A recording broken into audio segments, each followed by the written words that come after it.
محترم سامعین اکرام، عزیز دوستو، اللہ جل جلالہ نے اسے ایک جامع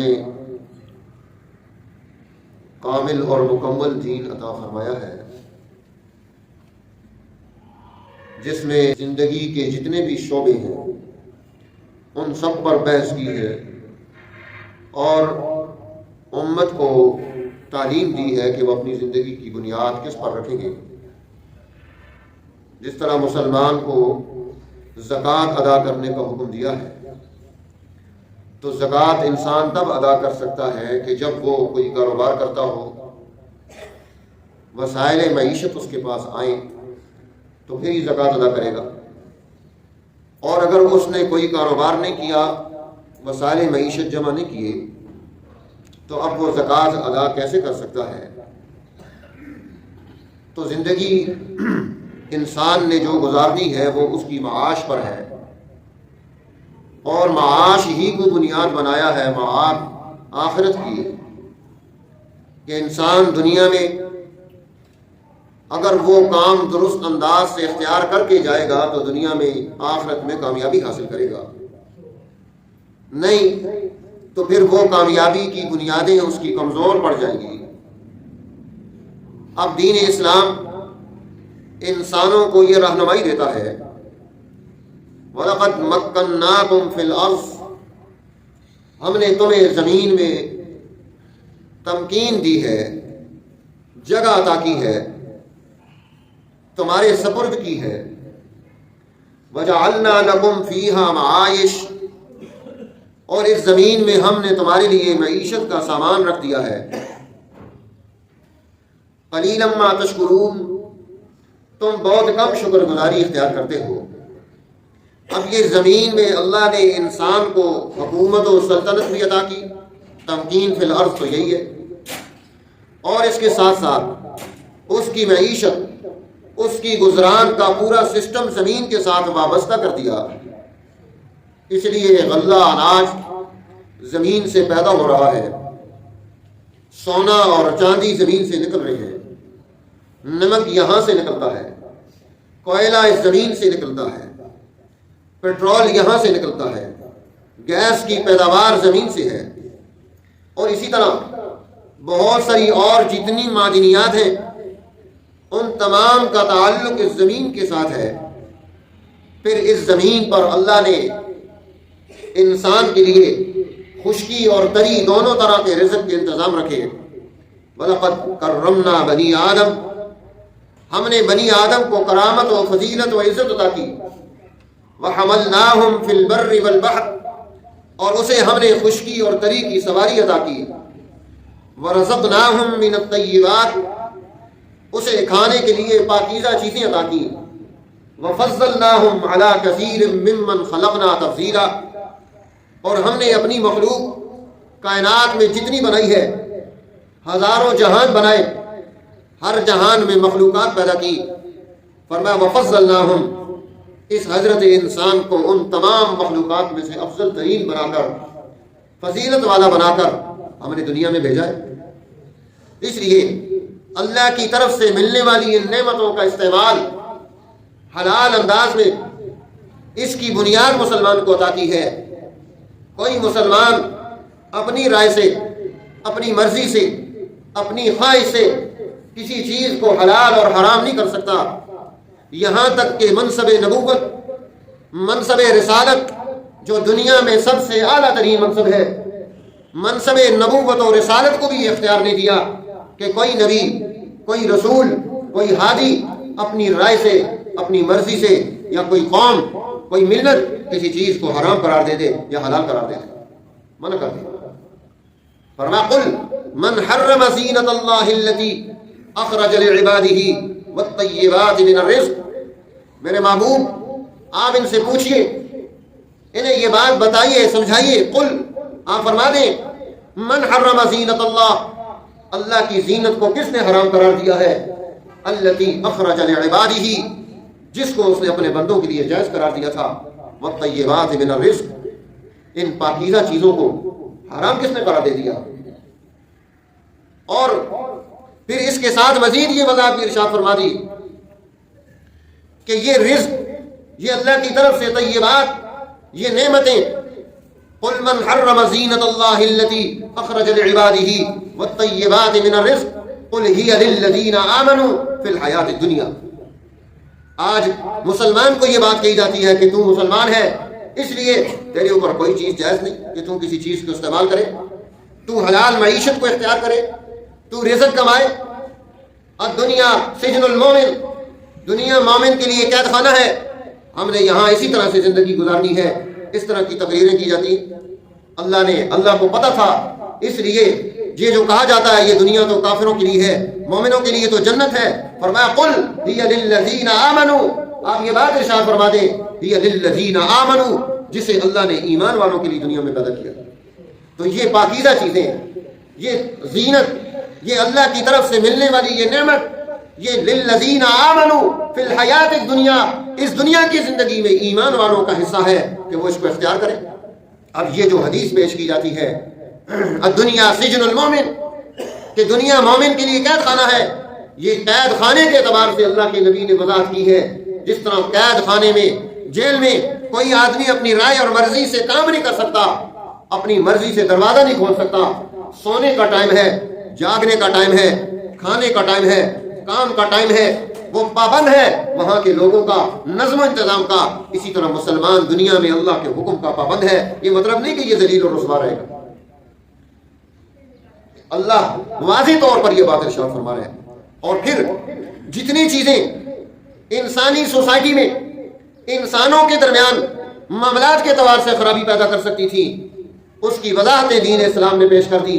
بالخصوص سورہ مطففین میں تطفیف کا ذکر کر کے کہ جو اس پر ہلاکت ہے وَيْلٌ لِّلْمُطَفِّفِينَ الَّذِينَ إِذَا اكْتَالُوا عَلَى النَّاسِ يَسْتَوْفُونَ وَإِذَا كَالُوهُمْ أَوْ وَزَنُوهُمْ يُخْسِرُونَ. اس کے لیے ہلاکت ہے جو جب لوگوں سے لے تو پورا لے، جب دینے کا وقت آئے پیمائش کر کے یا تول کر اس میں کمی کر دے. فرمایا یہ تطفیف، یہ مستقل حرام اور ناجائز ہے کہ کوئی کسی کے ساتھ زیادتی کرے.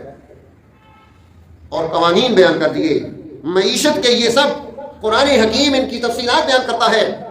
آج دنیا میں جو نظام معیشت کے اعتبار سے موجود ہیں، اور تقریباً 200 ملک ان معیشت کے نظاموں میں ان کے ساتھ شامل ہیں. ایک طرف یورپ کا نظام ہے سرمایہ داری کا، اور دوسری طرف یہ روس اور چین کا کمیونسٹوں کا نظام موجود ہے.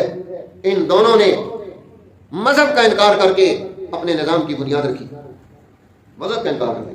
اور بالخصوص یہ کیپٹلزم جس نے تقریباً 190 ملکوں کو اپنی لپیٹ میں لیا ہے، تمام مسلمان ملک بھی اس وقت اس کے نظام کو چلانے پر مجبور ہیں. انہوں نے اپنی معیشت کے نظام کو قائم کرنے کے لیے وہاں پر مذہب کا انکار کر کے اپنی ترقی کی بنیاد رکھی. اور دنیا میں موجود تمام مذاہب، چاہے وہ یہودیت ہو، چاہے وہ عیسائیت ہو، چاہے وہ ہندوازم ہو، چاہے وہ بدھ مت ہو، ان تمام نے اپنی معیشت کی بنیاد ان نظاموں کے ساتھ جوڑ کر مذہب کے اعتبار سے یہ بات پیش کر دی کہ مذہب میں کوئی رہنمائی اس اعتبار سے موجود نہیں ہے. کیا مسلمان اسلام پر ایمان رکھنے والا وہ دنیا کے ان مذاہب کی طرح وہ بھی سرنڈر ہو چکا ہے کہ نہیں، ہمارے مذہب میں، ہمارے دین میں سیاسیات اور معاشیات پر کوئی بحث نہیں ہے، یا وہ کوئی دلیل دے سکتا ہے؟ اور پھر یہ مسلمان جس کی زندگی کا یہ پچھلا دور اگر دیکھا جائے، تاریخ اٹھا کر دیکھیے، حضور نبی اکرم سرور دو عالم صلی اللہ علیہ وسلم نے جو سسٹم پیدا کیا تھا، جس کا اگلا دور خلفائے راشدین نے قائم کیا، جس کو اس کے بعد پھر اگلے دور میں بنو امیہ نے قائم رکھا، پھر اس کے بعد بنو عباس نے اسے قائم رکھا، پھر بنو عثمان نے اس پر کردار ادا کیا، اور یہ آخری دور اس بنو عثمان کی حکومت و سلطنت کا 3 براعظموں پر مشتمل اسلام کا عظیم الشان سیاسی اور معاشی دور ہے. انسانوں کو آزادی دی، اس کو رزق کی وسعتیں دی، اس کی احتیاجات کو پورا کیا، اس کے مسائل حل کیے، اسے دنیا کی ہر نعمت، ہر عزت و راحت و آرام اسے میسر آیا. یہاں پر یہ ایک پورا 1000 سالہ 1200 سالہ اسلام کے پورے عروج کا دور ہے جس میں آپ نے انسانیت کے مسائل حل کیے. ایک آدمی بھی بھوکا نہیں، کوئی ننگا نہیں، کسی کے پاس وسائل معیشت کی قلت و ایسا نہیں. سوسائٹی ترقی پر ہے، یہاں تک کہ آپ کا یہ جو اگلا دور ہے، اقوام متحدہ نے جب دنیا کے 1000 سال دور کے نظاموں کا جائزہ لیا گیا کہ اس پچھلے 1000 سالہ دور میں انسانیت تمام ممالک میں ان کی زندگی کی گزران کیسی تھی، جب پورا ڈیٹا جمع کیا گیا تو یہ بڑے صغیر پاک و ہند، یہ ہمارا یہ اسلام کے عروج کا یہ دور ہے جہاں انسانوں کے مسائل حل ہوئے. یہ سونے کی چڑیا کے طور پر تھا.